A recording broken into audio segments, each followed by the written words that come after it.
Welcome to the first of our CNBC Africa specials dubbed the Road to the Africa Investment Forum that will take place in Gauteng. Arnold Quizzer. Now, for the next hour, we will be talking about the regional infrastructure project pipeline. And before we get into it, and before I introduce my guests this afternoon, let me give you a bit of context to our discussion. Now, Africa must industrialize to end poverty and to generate employment for 12 million young people who join its labor force every year. Now, one of the key factors retarding industrialization has been the insufficient stock of productive infrastructure in power, water, and transport services that would allow farms to thrive in industries with strong comparative advantages. New estimates by the African Development Bank, who we have today, suggest that the continent's infrastructure needs about 130 to 170 billion a year, with a financing gap that ranges between 68 to 108 billion US dollars. Now, those figures are far, and they're way higher than previous estimates of about 93 billion in annual needs and annual financing gaps of 31 billion US dollars published by the World Bank. Now, joining us on this panel this morning, starting from my left, is Tessie Rusagara. She is the head of the Kigali Innovation City Project. To Tessie's left is Martha Fury. She is the country manager of the African Development Bank here in Rwanda, the person with the money. And to Martha's left is Sumith Badwash. You're going to teach me how to pronounce her last name. Badwash. He is the country manager for DP World Logistics Rwanda, and they have just set up here. And to a man who's going to give us a lot regarding PPPs today is Prosper. He is the country manager of Africa Improved Foods. Now, I wanted to go back to that context that we just gave, and I wanted to start with Martha.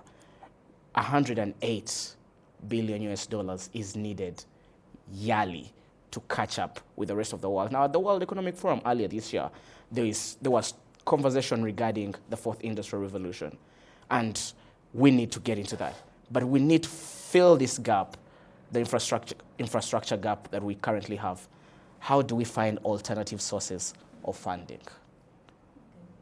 No, thank you very much, Arnold. And in fact, you touched on a very important point. That's exactly why the Africa Investment Forum was instituted last year, spearheaded by African Development Bank, but together with 8 other partners, development financing institutions on the continent. So it's really Africa-led. And to address exactly the question that you're talking about, how do we find resources that can fill this gap? In our discussion with the regional member countries, the countries we work in on the continent, it was very clear that the national strategies for transformation have clear targets on the growth that needs to happen, but also the financing needs that they need to find. Now, because these countries, these governments have become fiscally prudent, it was very clear that these financing needs cannot be carried on the fiscal balance sheet by the governments themselves. They needed private capital with whom they could partner so that they can carry forward these huge investment projects in energy, in water, in ICT, and other productive sectors of the economy. So when the African Development Bank identified this need as a bank for African countries, they went to the market to find a solution that could help in finding private capital. And that is why they went to Joburg last year in the first edition to really come up with an opportunity that would present this pipeline of projects in different sectors to the investors, to the project sponsors, to the lenders, and to other partners who are key in moving these projects forward. And it was a huge success. And I think you already know how much we managed to mobilize, about 38.7 billion US dollars in just 72 hours. This had not happened before. So that's why we are sitting at a very exciting position today as we look forward to the second edition of the Africa Investment Forum. $38.7 billion, you say. We are going to come back to you to ask you on how this money is going to be dispersed throughout the continent. Prosper, before I come to you, Tessie, when you look at the Kigali Innovation City, which is a flagship project, and it's one of a kind, only seen 2 similar projects on the continent, probably in Kenya and Ghana. How do such projects tend to benefit from the kind of money that the African Development Bank is availing? Thank you, Arnold. I believe, maybe giving some context even with how Kigali Innovation City started. It's a flagship project by the government of Rwanda, where the question was, how do we transform Rwanda into a knowledge-based economy? And part of our mandate is, how do we accelerate, how do we nurture that innovation ecosystem, and then start to realize those benefits that come out of innovation and see them contribute to both job growth, but also addressing the challenges that we face. So a big part of that becomes then the real estate project, because you need, a space that brings together universities, academia, the private sector, startups, enterprise, and not just brings them together, but gets them to collaborate and to work together. And this requires infrastructure, right? So this requires investment. And what we've seen is Rwanda already has a conducive environment when it comes to business. It has a conducive environment for innovation when we see the willingness and openness to try new ideas, and that's how we become a proof of concept destination. And there's a lot more that we can actually start to leverage when it comes to innovative ideas for our economy. But you still have the gap when it comes to infrastructure. And what we found was, leveraging, going to the African Investment Forum and the partnership that was established with Africa 50, where together with the Rwanda Development Board, there's a joint venture to really finance and co-develop this space that will be dedicated to, the innovation that we are trying to continue to accelerate in our economy is very important. So partnerships like this are critical, because what they do is they help you start to de-risk projects, start to make them more bankable, so that you can start to attract more private capital and start to realize the vision that we've set out. Thank you, Tessie. Now, Prosper, she has talked about the importance of investment. African improved foods you are supplying to the region at the moment, but you are a beneficiary of public-private partnerships. How important are such partnerships in ensuring that such companies like yours are set up in countries like ours? Thanks, Arnold. So I think if you look at, it's very important. PPPs are very important, especially when you talk about big projects, when you have to raise a lot of capital, and especially those projects that do not generate returns on short term. So those projects that has a huge impact on economic development of people. So the PPPs will help to actually de-risk the project, but also private and public will leverage on each other's strengths to make those projects happen. So if you look at projects like infrastructure, it needs a lot of capital, as you said, and no private sector alone can go just alone do those kind of projects. And the government also will benefit from the strengths that they can get from the private sector to make it happen. So basically, it's very important, crucial for large capital investment projects. To stay with you just before I go to submit, how do you know what kind of partnership, if you're an investor coming into the country, how do you know what kind of partnership that you need from the government?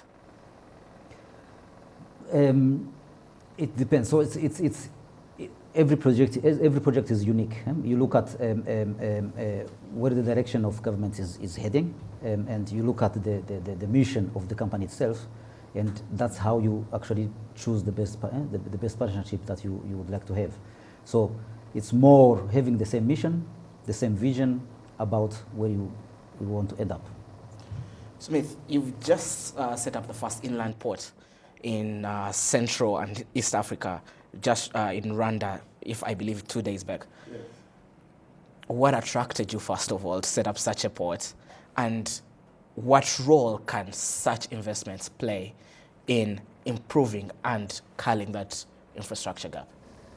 Yeah, you see, so when we heard about that the government of Rwanda is looking for a partner in setting up an inland logistics hub in Kigali, DP World made their research, and DP World tried to find out, and we found that the government policies are extremely friendly towards investments. And we noticed that our investment is secured and safe in Rwanda. We found that the manpower, our capital, because of the infrastructure, because of the security, because of the policies of the government, is safe. And also because of the regional location of Rwanda. Rwanda provides a natural regional transit hub because of it sharing the boundaries with 4 countries to act as a natural gateway to the inland countries.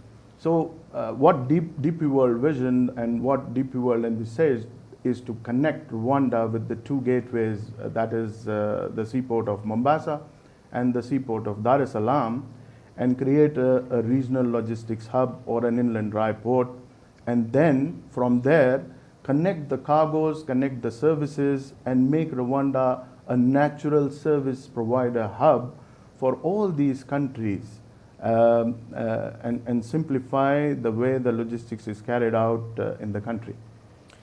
Smith, when you look at Rwanda's neighbors, Burundi to the south, Uganda to the north, those are also landlocked countries. Now, how do such countries create an environment that can make them competitive for companies like yours to set up? Well, we need to now look at what DP World has done in Kigali. So through Kigali Logistics Platform, I mean, we have created a platform which is providing the country with a distribution hub, and through this distribution hub, DP World intends to bring in the supply chain logistics and concept of blockchain management into Rwanda. Now, the neighboring countries need to follow the suit, and they need to provide with a secure and safe investment environment first. They need to provide the investments or the investors like us with proper infrastructure. An investor need to feel secure. An investor need to have a sense of balance and safety in terms of its investment, in terms of the growth which we project for the country in future. There has to be the modalities available to an investor to foresee expansion, to foresee expansion of its branches into the country or to its neighboring branches. Martha, coming back to you, how do we overcome, Minus initially looked at alternative forms of funding. How do we overcome the current look and the current lack of FDI investment in a country like, in African countries in general? Because when you look at the world stats, less than 30% of FDI investment worldwide goes to less developed countries, and we fall into that category. How do we overcome that? Okay. Well, I think there are perceptions, obviously, and narratives out there that indicate that Africa is not safe for investment. Africa, there are no rules. The policies are not right, and therefore investment, like our colleagues from the private sector have said, may not be safe, because they need that safety and assurance. But I think the success that came out of the Africa Investment Forum last year tells us otherwise, tells us that indeed, when given the right investment climate, like colleagues have said here, when given the right platform and forum in which you bring together investors, sponsors, and lenders, and when they are given the right incentives in terms of regulatory environment and the rest of them, investors can come to Africa and can establish businesses here. And we are sitting in a country that has defied all odds, you know, in bringing investment in this country. And a number of countries on the continent are actually seeing that growth in investments. So I think from where we sit, there is a perception, perhaps based on the history, maybe because we didn't control the narrative, control in a good way. We were not the ones really sharing with the world the real issues on the ground to reassure and give confidence to investors that it is possible for them to come and invest here. So that's one thing. The other thing is that, of course, we are coming from a place where I think most of our countries had struggled to sustain high growth rates. And these growth rates were not translating into lower poverty and lower inequality. So there were challenges there. And in most of our countries, you find that we were actually exporting raw materials. So we are actually exporting jobs. And then the quality of growth was a question. So what we have seen in recent times is that the countries are now very clear. They want to have quality growth, quality jobs for its young people, for the young people that join the labor market. And again, the issue of skills. I think there were questions about the quality of skills that we have, whether they were relevant for the labor market and investors.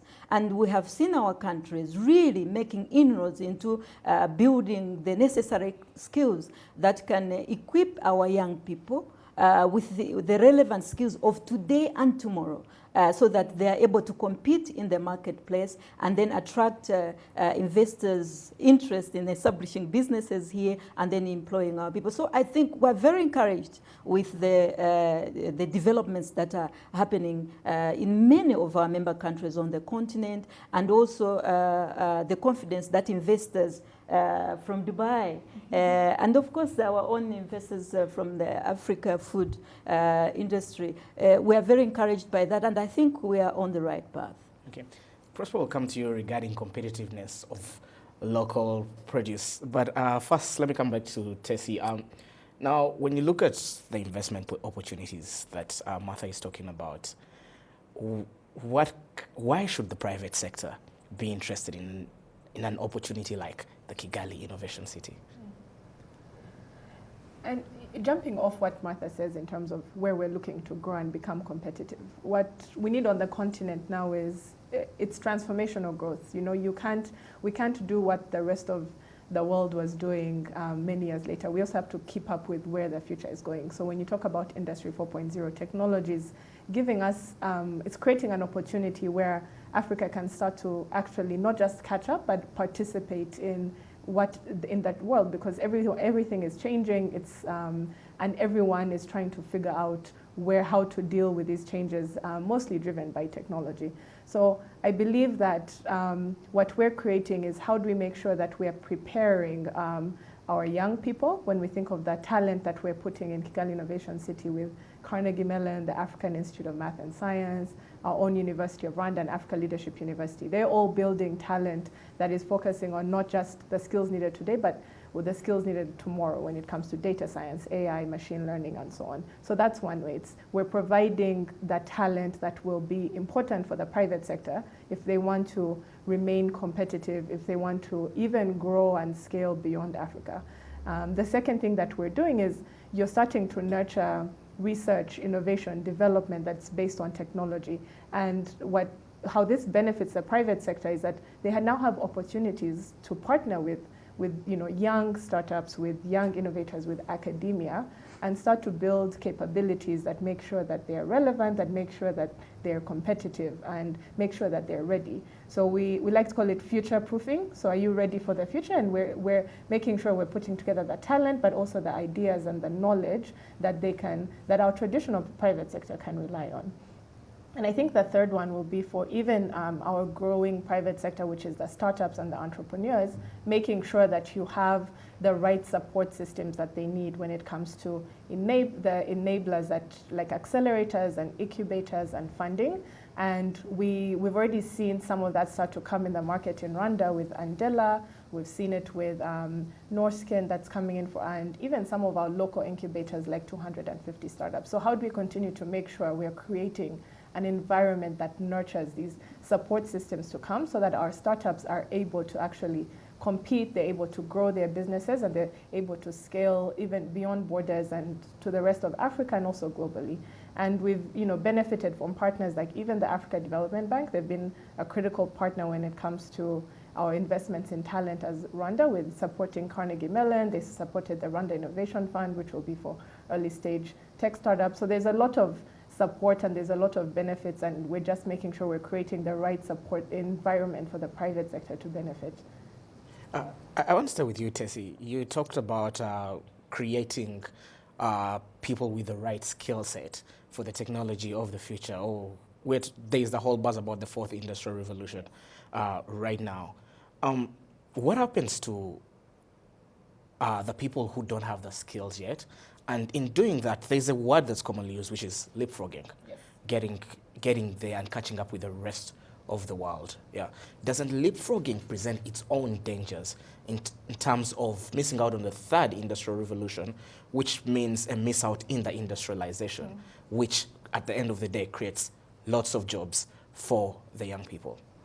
I don't necessarily think that you pick one over the other, because when you think about the benefits of technology, it's not just for these new businesses that are emerging, right? Technology can also benefit manufacturing, it can benefit agriculture and our traditional industries. So you can still leapfrog within those traditional industries and people benefit without necessarily replacing the work that they're doing. What is important is we need to make sure that they have the right skills both for the third and the fourth industrial revolution that you mentioned. And that's where digital literacy is important, because if technology is going to be driving growth in the future and it's going to be the critical engine that most companies are relying on, we need to make sure that our young people are skilled and they're prepared for this. And I think this is where investments like even having, I think the Ministry of ICT and Innovation has a digital ambassadors program that's meant to tackle the digital literacy program. Because if we think about inequality in the future, it's probably going to be further either exacerbated by technology or improved by technology. So you need to make sure that everyone is prepared, and across the different skill sets and across the different industries, everyone is at different maturity levels today. So ensuring that there's the right support systems across the board so that no one's left behind. Let me go to the two members of the private sector who are here. And I'm sure getting skill sets or getting the right skilled people for your industries hasn't been the easiest of jobs. You need to keep reskilling people, and people need to relearn. What is being done differently? I'll start with the country manager of African Improved Foods, Prosper. What's being done differently in terms of reskilling and ensuring that your staff have the skill sets needed for the future? Yeah, so as you said, it's not easy when you establish, for example, a new industry, a new type of technology, it's not easy to find the people with the right skills from the beginning. What you do is you acquire those, people will acquire those skills by getting the right trainings and putting the right trainings in place.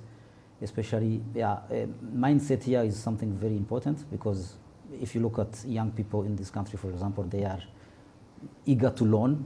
That's the first step. So eager to learn, and then when you teach people and they get trained, they get what they learn. So if I look at the whole education system now, what we see is more also going towards curriculums that are really fitting also the private sector. So going identifying the needs from the private sector and actually setting up education programs that can feed those industries needing special skills. So it's again here it's a cooperation. It's a partnership to making also kind of partnerships between the private sector, the government, the whole education system, so that you don't have an education system which is completely unlinked to what the rest of the country is doing. So again, here alignment of what is needed as skills based on the needs that are identified from the private sector. That's key. Sumit, how do you solve this issue? Yeah, I fully agree with my colleague over here that the private sector strives on skills, and especially the industry where we are coming from, we are an operational, we are technical. We require highly skilled people in our organization so that the mistakes don't happen, because sometimes the facility, I'm talking about purely on the DP World Kigali logistics platform, which is the first inland dry port. We handle multi-million-dollar worth of cargoes which belongs to various people cross-border. So it is not just the reputation of the company, it is the reputation of the nation as well, what we are trying to project. And DP World is known for nurturing, for promoting its manpower. So you will be happy to know, frankly, I mean, in Kigali Logistics Platform, we have 97% local employed Rwandans. And I'm proud to say that the facility is built by Rwandans for Rwanda. So there is already a program in place from DP World to upskill our colleagues from Rwanda, to upskill and impart that kind of knowledge which kind of is missing from the scene.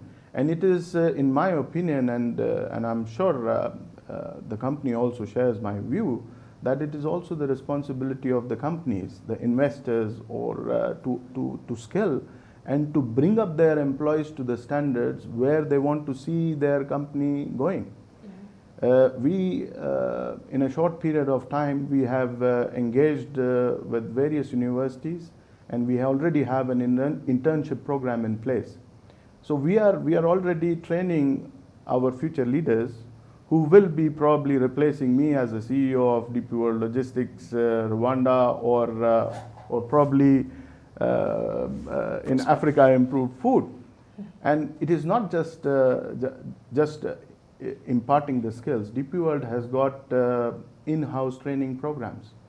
So we fly, or we impart these trainings through online platforms or through specialized training seminars for all our employees. There is a proper structured training schedule in place for each and every employee. Not to cut you short, Sumit, I think we're going to continue this conversation. Now, the first of our panels to the Road to Africa Investment Forum continues after this short break.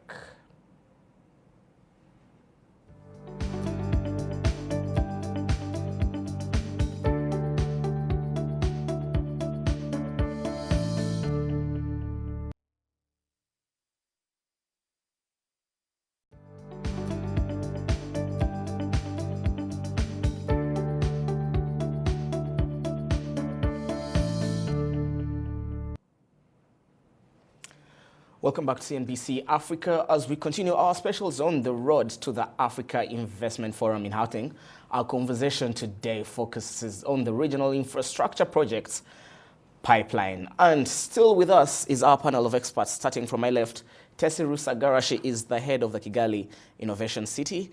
To Tessie's left is Martha Fury. She is the country manager of the African Development Bank in Rwanda. And to her left is Suthim Badwash. The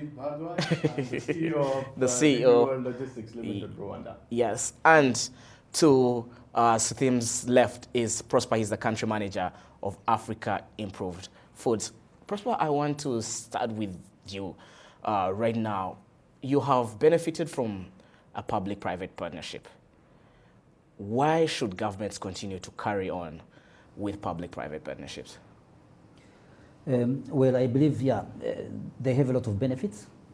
Private-public partnerships have a lot of benefits. So if you look at our case, for example, in 3 years of operations, the impact has been so significant. Here you talk about creation of more than 300 employments, so position for employment, so which is not small if you look at just 3 years of operations.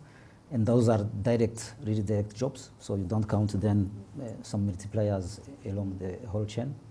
So you talk about a stable and reliable market for more than 30,000 smallholder farmers who used to struggle to get where to sell their produce.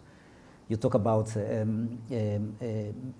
millions of people who have now access to highly nutritious food, which is very crucial to building up a healthy nation. So here we talk about, if you look at the whole value, so the value of African food has been estimated, calculated independently, and it has been evaluated to be something like around $1 billion for a period of 15 years. So net present value of $1 billion, most of it in the contribution to ending, reducing malnutrition, and of course also in addition to the creation of jobs, creation of a market for farmers, or transporters, logistics. So therefore, the PPPs are actually I would say nowadays they are for us, we see it as the right setup to go when you want to make an impact in a country. Martha, let me jump to you. Prosper says it's the right setup to go. Is it really the right setup to go? And if it is, how sustainable is it? Okay. No, I think I agree completely. This is the way to go. Because, like I said, obviously investments are huge in many, many sectors, and the government alone cannot, sustainably finance them. So that's where the private sector comes in with their private capital to help lessen pressure on the fiscal balance sheet. But at the same time, our belief is that private sector, because they are profit-oriented, they are efficient in the way they go about production. And in that sense, then we can ably expect to meet our development objectives faster because of that efficiency. So in that sense, I believe that private sector and private and public partnerships are very important. We learn from each other, and each of us bring strength to consolidate the specific projects that are implemented in that way. Tessie, is it sustainable?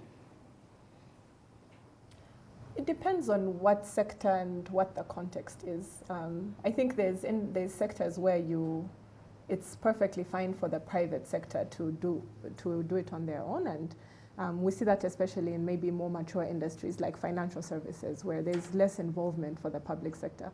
But in other industries, especially when they're new, where you still need some sort of public involvement to either de-risk the investment, then you will need PPPs. And also sometimes you need to, when you want to invite the private sector to come in and invest in something, they have the know-how. You might have, government has other resources that they have, but the private sector also has the know-how that they can bring to the table. So I think depends on the industries. I think especially for new industries, you'll continue to see PPPs. And then as the industries mature, the government can come out, they can go purely private, and then they can recycle that money into something else. So it's ongoing. I think it will be ongoing because there will always be something new that will be emerging. Okay. So I want to come to you in regards to tapping into certain existing agreements. The FCFTA agreement has been signed and implementation is starting to take place. Why are such regional agreements very important for investors like yours? Well, very important, and frankly speaking, the trade has got boundaries. I mean, the trade is hampered because of higher cost of doing business, poor logistics, poor infrastructures, too much of documentation, too many restrictions on moving the goods across the borders. The Continental Free Trade Agreement, Area Agreement, is a good vehicle to resolve all these bottlenecks. And to be very frank, if the border trades are eased, the goods are able to move freely between the countries, there will be a much better accessibility of products to the common man, and by reducing these bottlenecks, we can reduce the cost of doing logistics, the cost of product ultimately available to the end consumer, which will aid to the economy of the nations. And effectively, this whole cycle will churn in and bring out the much resilient middle class population, which is responsible for strong economies across the globe. So in my opinion, such agreements, such easing of trade facilitation, bringing out, I will agree with my colleagues over here, bringing out technological expertise and innovations into the industry will put the name of our country right up as the leader in global trade. Does AFCFTA, what kind of opportunities does it present for one, the governments, and two, the private sector? Okay. So, I mean, let me just start with my colleague's assertion. Of course, it's an enormous opportunity for private sector, because what it does is that it creates a bigger market. With 54 countries, even if there are 1.2 billion people, consumers, but then with each country you deal with different standards, with different tariffs, with different non-tariff, measures. It becomes extremely expensive for private sector to operate in, and therefore they become less competitive. What more, even the small and medium enterprises that want to go across the border to trade. So it will bring enormous, I think, opportunities to the private sector to operate in a way that will help improve competitiveness and therefore expand their businesses. I think the market is going to be huge, and the demand is going to continue rising, because we have 300 million whom we call middle income consumers, and that one is growing at 3.2% in Africa. So there is huge opportunities.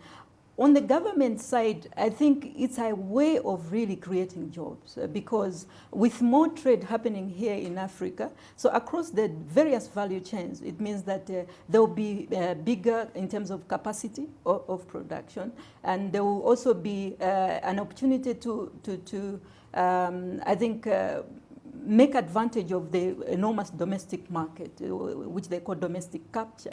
So instead of producing little products just for internal consumption, you are also producing for the next neighbor, and instead of importing, you are producing for each other. So really raising the expansion in trade by about 35 billion per year in Africa, that's enormous. Just in the agriculture and food industry alone, it is estimated to go to about 60 billion US dollars per year, expanding in terms of trade. So this is enormous. Now with this expansion, that means that the growth is going to be at least sustainable. It is going to be inclusive, because as you know, most of our people are employed in the agriculture sector. Now with a lot of agricultural trade happening, it means that across the value chain, you'll be expanding jobs there, and therefore including everybody in economic activities, and making sure that you have tax revenues, more tax revenues for our governments to get and then invest in infrastructure, in education, and in the rest of the economy. So it's enormous, yeah. Smith, you seem to be agreeing with her. I just wanted to pick a bank of that. Agreeing with her because it's not just about growing the trade. She's really tapped into the thing that the skills transfer will take place between various nations. Our people will be able to work in another environment. There will be exchange of cultures. There will be exchange of many trade businesses, not just with the cargo. You can expect tourism to grow. You can expect IT to grow. Exchange of knowledge will happen. The educational programs will start. So the Continental Free Trade Agreement just not addresses just one sector. The scope is far beyond, which I believe that every nation and every entrepreneur and every person who is involved should understand what are the major advantages this reform will bring to the nation. Africa could become the market leader because that is the economy which is growing at the moment globally. Rest all the economies are either slowing down or stagnant. It's Africa which is resilient. It's Africa which is positive. It's Africa where everyone wants to be linked with. Prosper, bring you back into this conversation. There are challenges you face in terms of the non-trade barriers when you are exporting your goods. How do we overcome some of these infrastructure NTBAs that companies like yours face? Yeah, so when it comes to export or import, so this kind of free trade agreement are very crucial. So I would say, so you count, if you look at in our region, you count, for example, a lead time of a week minimum for something coming from Dar es Salaam. That this is something which should change. We should be able to eat vegetables, fresh vegetables from there. You get it the same day here. So so again, if you look at the way we do businesses, so it's competitiveness is also hampered, by the way, because you would have to pay duty, you pay duties, so logistics is, you have high cost of logistics. All of those things are from you get those from the challenges now not having a free movement of goods. Yeah? So even I would look even in our region where we say, okay, for example, the East African community, where we say, okay, there is more or less a kind of free movement of goods, you still have trucks staying at the border, working waiting for being cleared for a day or two. So all these things add, it's an additional cost to the competitiveness of the region. Yeah. So you probably then find out that things from Europe can get to Tanzania cheaper than things you will send from here. Mm-hmm. Yeah. Prosper brings up a challenge that I'm sure Smith sees on a daily. Yeah. Solutions. See, we created Kigali Logistics Platform on the vision by the government of Rwanda to address these bottlenecks. And our main aim is to simplify, bring efficiency into the system, and reduce the cost of doing logistics in the country, so that the businesses can get more benefit out of the whole supply chain, which we intend to simplify further by bringing in this product. These savings, which we intend to bring, whether through the faster truck turnaround times, or through our technological innovations, or through our engineering or common user platform, which DP World has introduced recently in Rwanda, these savings will be passed on to the end consumer. And the end consumer is the one who will get benefited, and they will have more buying power, supporting the trade, increasing the export or imports, increasing the trade flow through and through the country, then the whole supply chain get benefited. So we are very much on the track, and we are supported by the government of Rwanda in achieving this target of reducing and addressing the logistics bottlenecks in Rwanda. Martha, as a body that tends to deal with governments on a daily, what kind of advice, or what do you think government can do better in terms of helping to facilitate these projects? Which projects like projects like the AFCFTA, or the one-stop border posts that have been set up that are easing these infrastructure hiccups that we're having. Yes. No, I think what we're seeing is that the governments have shown willingness and commitment to make this particular project, the Africa Continental Free Trade Agreement, work. Because I think when it was being signed here in Kigali last year, there were a lot of reservations as to whether it will indeed see the day that it will start implementation.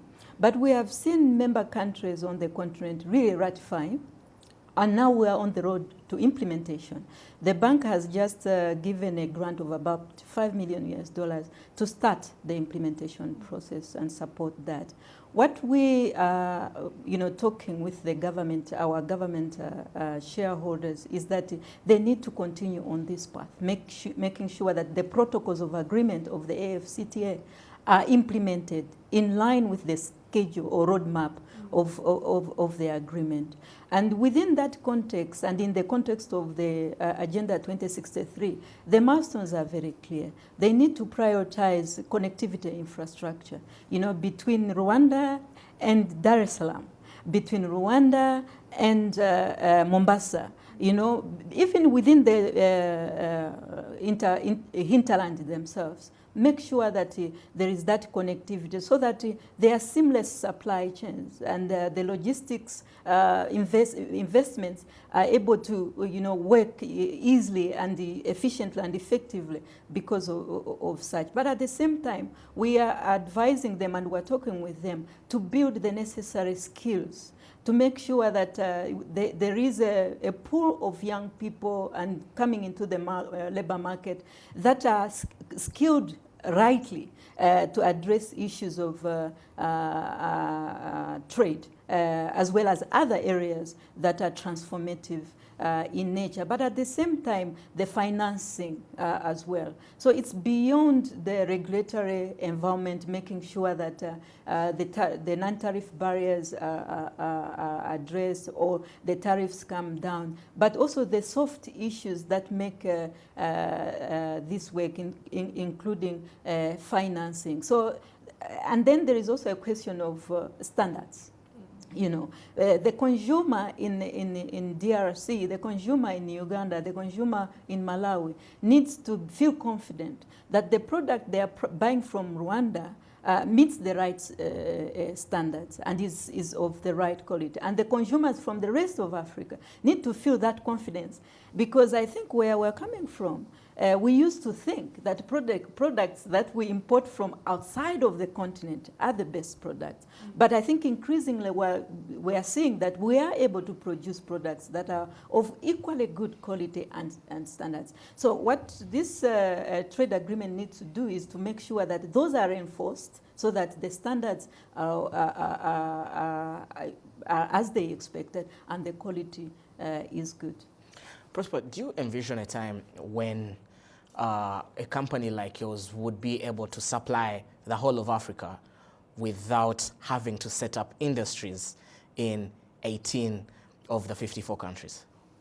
That's my dream. How do you get? So no, yes. I think it's so the whole continent that would be too much to say, but at least if you look at the whole region, if infrastructure would be, you see, with products we make, for example, they are needed in several countries. If you look at countries in Central Africa, you look at the DRC or neighboring country where you find it difficult to get product there because of infrastructure, Central Republic of Central Africa.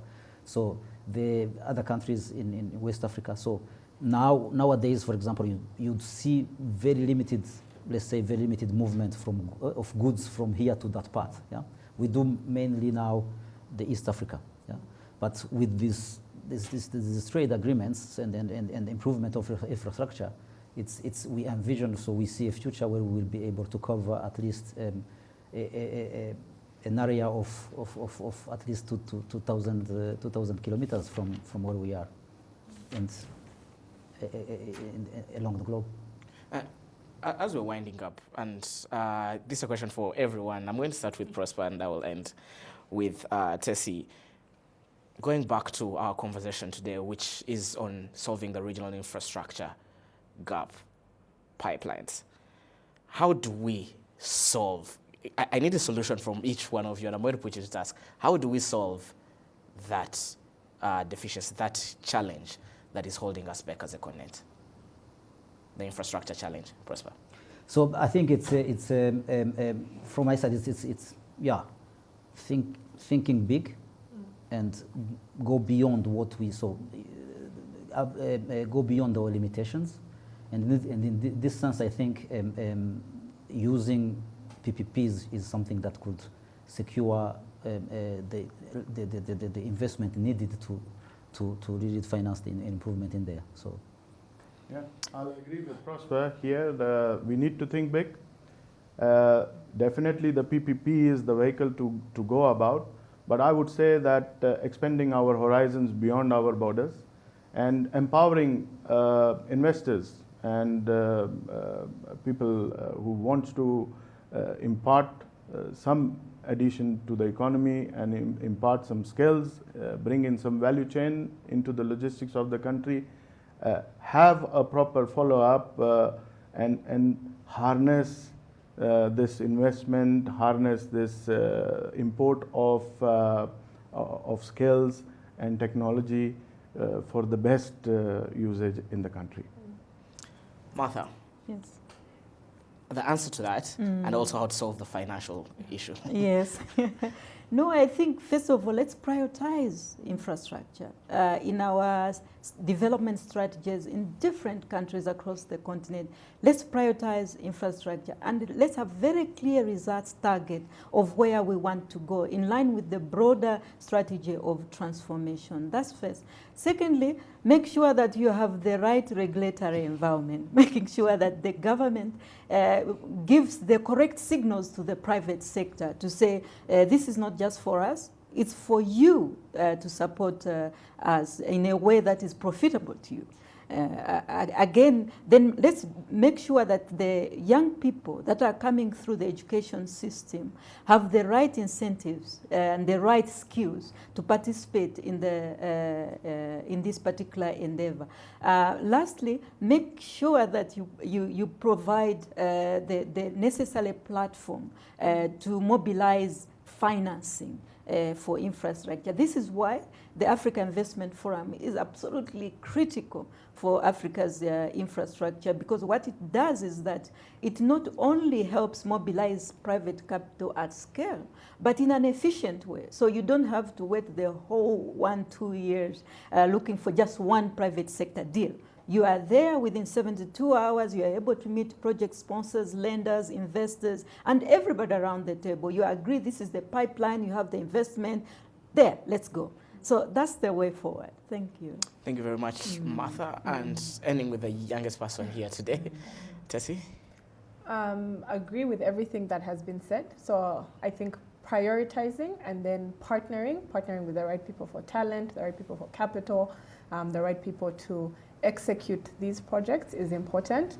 But also as we think about, traditional infrastructure, there's how do we not build infrastructure like we've been building it for the past? What are the new ways we can incorporate technology? What about the digital infrastructure that we need to build? So we need to also broaden how we think about infrastructure beyond roads and just how we've described it in the past, but think about what is the infrastructure we need for the future, and even for the traditional infrastructure, how do we make sure that we are building it with technology so that where it's easier to maintain, it's easier to monitor, and it's easier to operate, and also more efficient.